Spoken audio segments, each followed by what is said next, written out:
اسلام کے غلبے کا وقت قریب آتا ہے، جب حق کے غلبے کا وقت قریب آتا ہے، جب ظلم کے خاتمے کا وقت قریب آتا ہے، جب کفر کے کلمے کے پست ہونے کا وقت قریب آتا ہے، جب دنیا میں امن و انصاف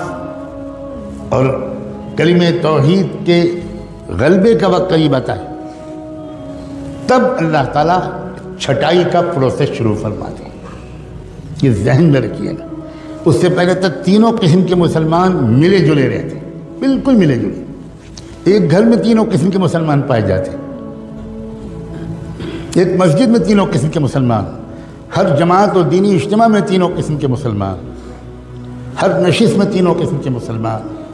سب کچھ سب ایک ساتھ ہوتا ہے، ملے جلے رہتے ہیں کوئی۔ لیکن جب وہ وقت آتا ہے کہ جب اب دودھ الگ ہوگا اور پانی الگ ہوگا، جب اسلام کے غلبے کا وقت، میری بات کو غور سے سننا، بہت امید کے ساتھ اس مسجد میں نے یہ بات چھیڑی، بہت عظیم لوگوں کی طرف یہ مسجد منسوب ہے۔ ہم لوگ عام طور پر نعمتوں کی قدر زندگی میں نہیں کرتے، یہ ہماری مصیبت ہے۔ ہم کسی نعمت، کسی شخصیت کے قدر کے لیے اس کے انتقال کا انتظار کرتے ہیں۔ میں پھر دہراتا ہوں، جب اسلام کے غلبے کا وقت آتا ہے،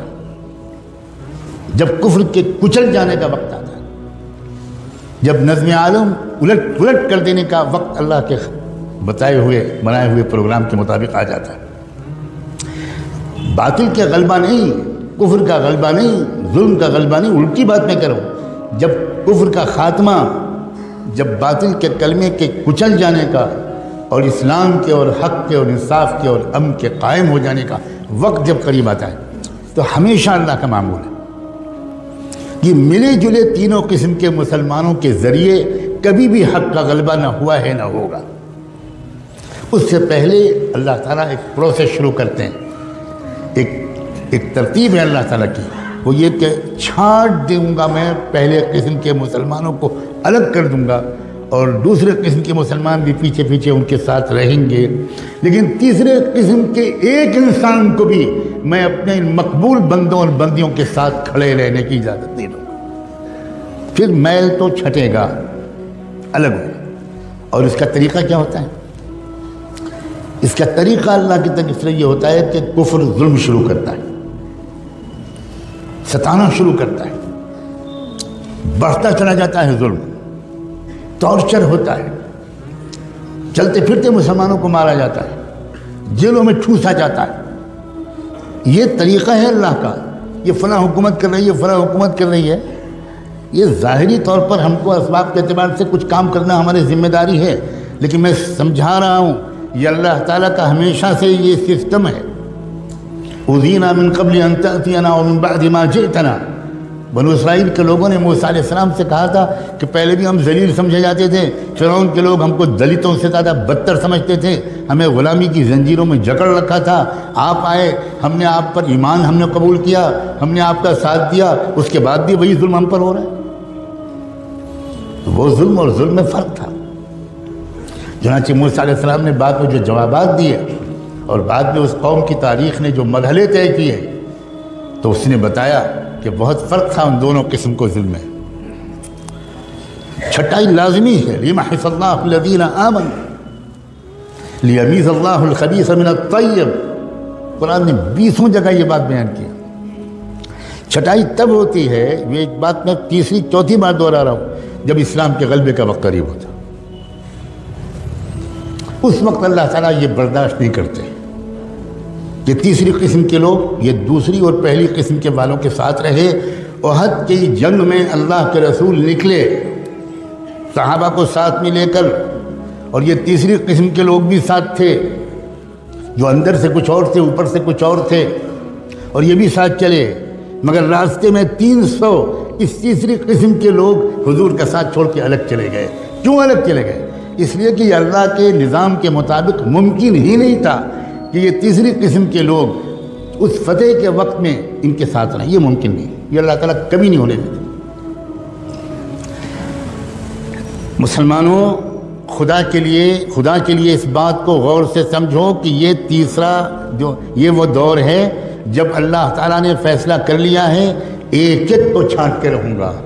چاہے وہ خادم الحرمین الشریفین ہوں، اور چاہے وہ کعبے کے لباس کے متولی ہوں، اور چاہے وہ بڑے بڑے عرب لوگ ہوں اور کعبے کے منبر پر کھڑے ہو کر نصیحت کرنے والے ہوں، اور چاہے وہ کہیں کے لوگ ہوں، ایک بھی نہیں چھوڑیں گے اللہ۔ سب تھوڑے سے مٹھی بھر لوگ ہوں گے جن کو اللہ چن لیں گے، اور ان کے ذریعے سے پوری دنیا کے اندر ایسا انقلاب آ جائے گا کہ شجر و حجر بھی حیران رہ جائیں، یہ کیا ہو گیا؟ یہ سسٹم ہے اللہ کا۔ چھٹائی شروع ہو چکی ہے بڑی تیزی کے ساتھ، اور شروع بھی اللہ نے کہاں سے کی ہے چھٹائی؟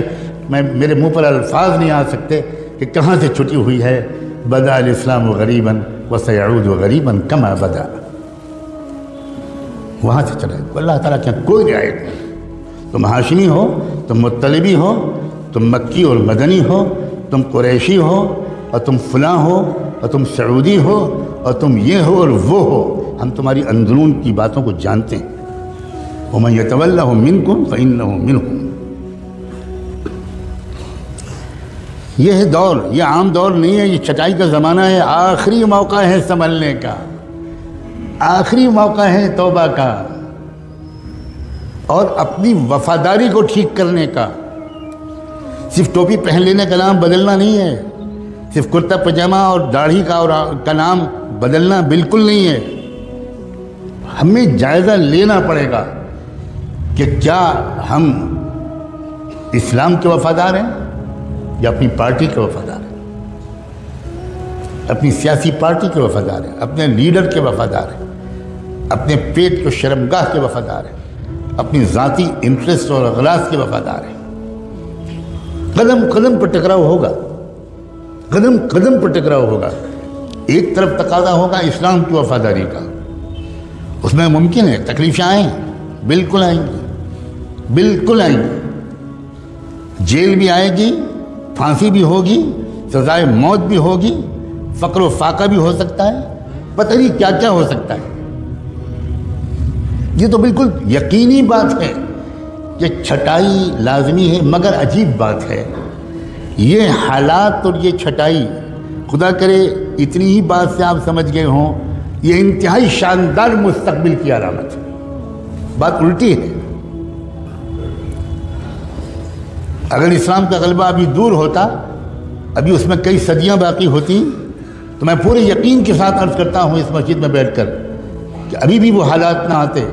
نہ یہاں آتے، نہ یورپ میں آتے، نہ امریکہ میں آتے، نہ عرب میں آتے، نہ مشرق میں آتے، نہ مغرب میں آتے، نہ شمال میں آتے، نہ جنوب میں آتے۔ ہر جگہ حالات اسی طرح کے آ رہے ہیں۔ یہاں آپ کوس لیجئے کہ ابھی فلاں کی حکومت ہے، اور باقی جگہ یہ تو خداوندی ایک نظام ہے، اور اس نظام کو دیکھ کر ڈر اور خوف، مایوسی اور پریشانی،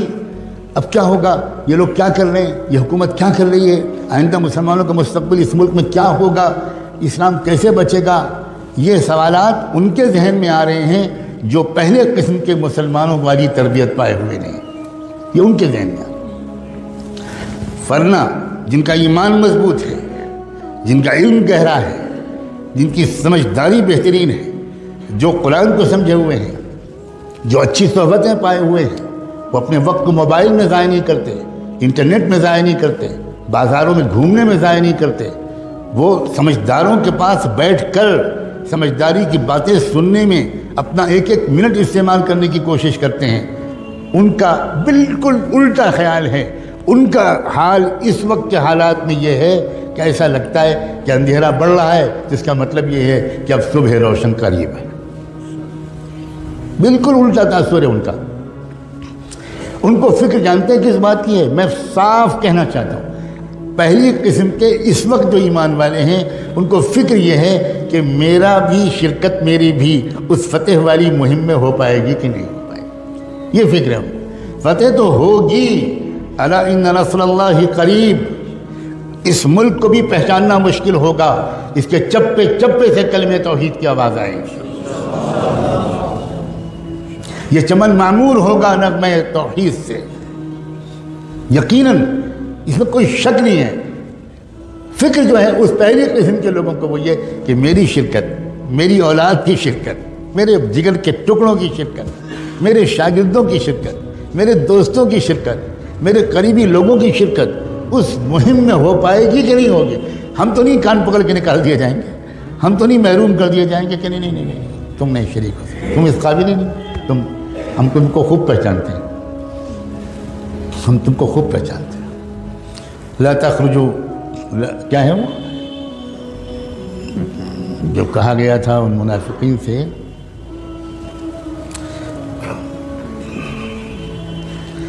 تم کبھی نہیں نکل پاؤ گے، بہت سخت ترین آئے تھے وہ۔ جن لوگوں نے دھوکہ دیا تھا اسی تبوک کے موقع پر ان سے اللہ نے کہا ان سے کہہ دو کہ تم کو کبھی بھی راہ جہاد میں نکلنے کا موقع نہیں ملے گا۔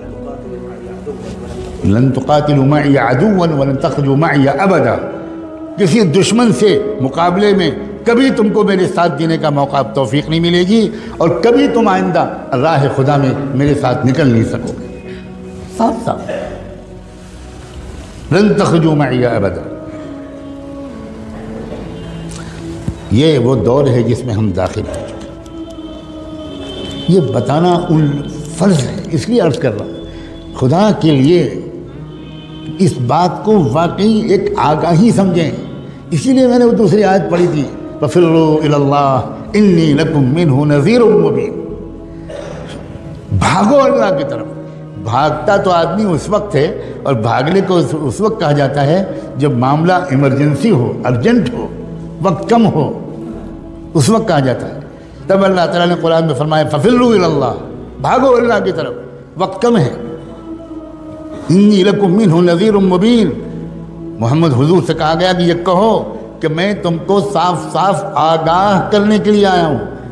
آگاہ کرنا، وارننگ دینا، بتانا کہ آگے کیا ہونے والا ہے، منزل آخری کیا ہے، راستہ کیا ہے۔ یہ وہ دور ہے۔